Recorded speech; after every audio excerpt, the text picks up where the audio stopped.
人呢一輩子最經常講嘅三個字係等一下，等有時間再去旅行，等忙完咗再去見朋友，等條件好咗先至對自己好一啲。但係問題嚟啦，好多人都等唔到嗰個時候。好多人已經過咗大半世，仲喺度犯同一個錯誤，就係總係要將好嘅嘢留俾所謂特別嘅日子，將最想做嘅事情拖到一個根本唔存在嘅將來。有人認為生日先至特別，節日先值得慶祝，某個成功之後先至配得上享受。好多老人家已經50歲、60歲、70歲、80歲，甚至90歲。你有冇認真諗過一個問題？而家你仲能夠呼吸，能夠行路，能夠擘開隻眼睇見陽光嘅每一天，本身就係人生最特別嘅一日，而且呢一日唔會重來。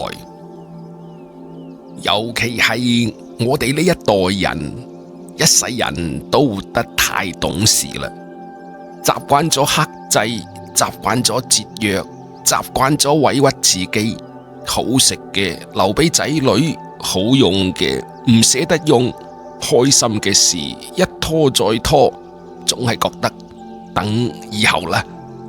但係人生最殘忍嘅地方就喺呢度，你等嘅嗰個所謂以後，大概率永遠見唔到。喺呢度，我同大家講一個故事。好多年前，我有一個老同學，佢同太太嘅感情特別好。有一年，佢哋一齊出國旅行，喺一家店鋪裏邊睇中咗一條絲巾。一條好精緻嘅名牌絲巾，顏色溫柔，質地柔軟，但係好貴。佢嘅太太將條絲巾攞喺手裏邊，隻眼發晒光，但係佢好猶豫，覺得總係太貴啦。老同學笑住咁講：喜歡就買啦。最後太太仲係將條絲巾買咗落嚟，但係你知唔知道嗰條絲巾從買返嚟嗰一日起就從來未戴過。太太總係咁講，等到重要場合先至戴，等到一個特別嘅日子先至戴，但係嗰個特別嘅日子一直都冇等到。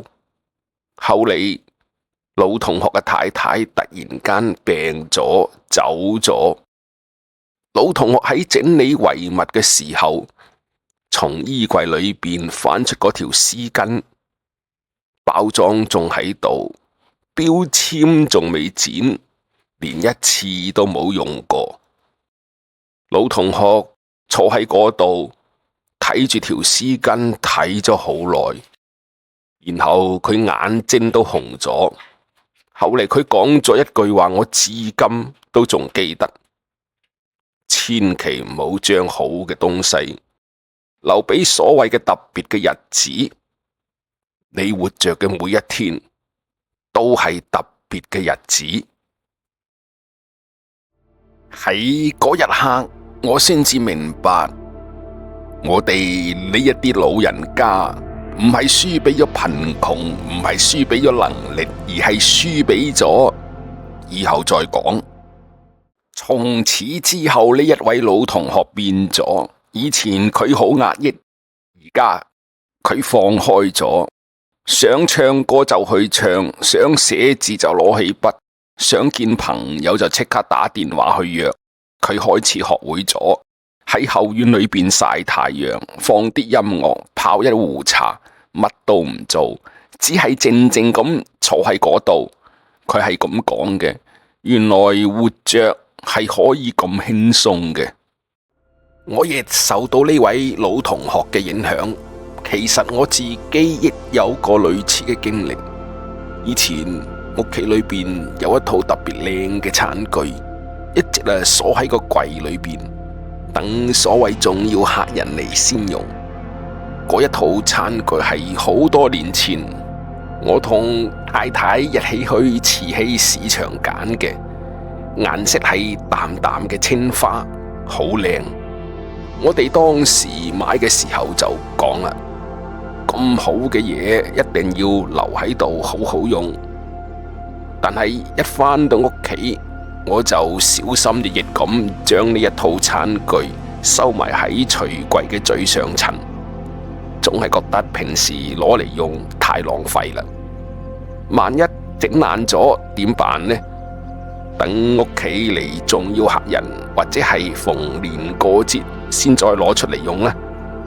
就咁樣一年又一年過去，仔女都長大啦，客人亦嚟過唔少，但係每一次我仲係唔捨得用嗰一套餐具。直到聽咗老同學嘅故事之後，我突然間明白咗一件事：我自己食飯嘅每一天，唔通唔重要咩？唔通只有外人嚟，我先有資格用好嘢咩？嗰一刻，我有所醒悟，於是我將嗰套餐具攞出嚟，每日都用。第一次用嘅時候，我同太太坐喺餐台前，慢慢夾菜食飯，感覺每一啖都特別香。生活其實冇變，係自己對生活嘅感覺完全唔一樣。以前總覺得日子平淡，而家覺得每一餐飯都好似係過一個小小嘅節日。太太仲笑住咁對我講：早就應該係咁啦，我哋自己先至係最重要嘅客人。我哋總係喜歡咁樣講，等有時間先啦，等退休先啦，等細路仔大個咗先啦，等生活條件好咗先算啦。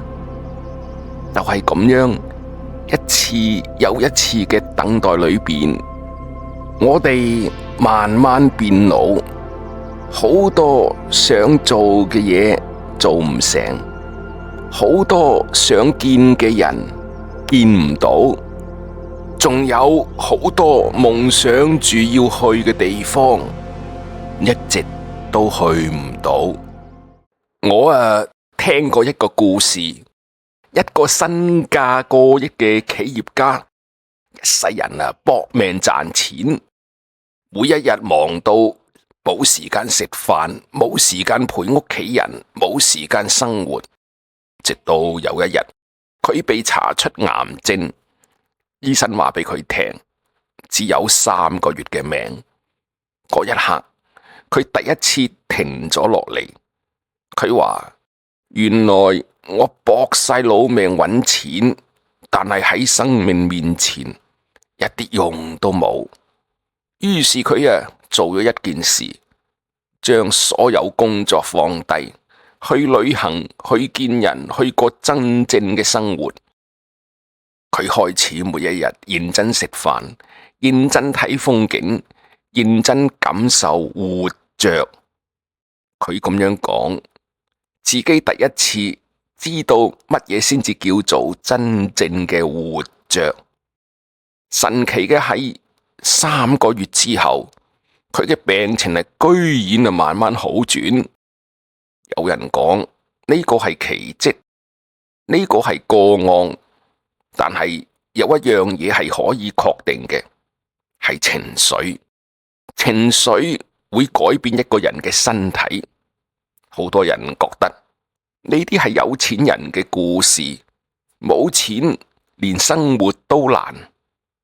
呢句話冇錯，錢好重要，但係必須明白一件更重要嘅事，決定你生活質量嘅唔單單係銀行卡上邊嘅數字，仲有你內心嘅世界。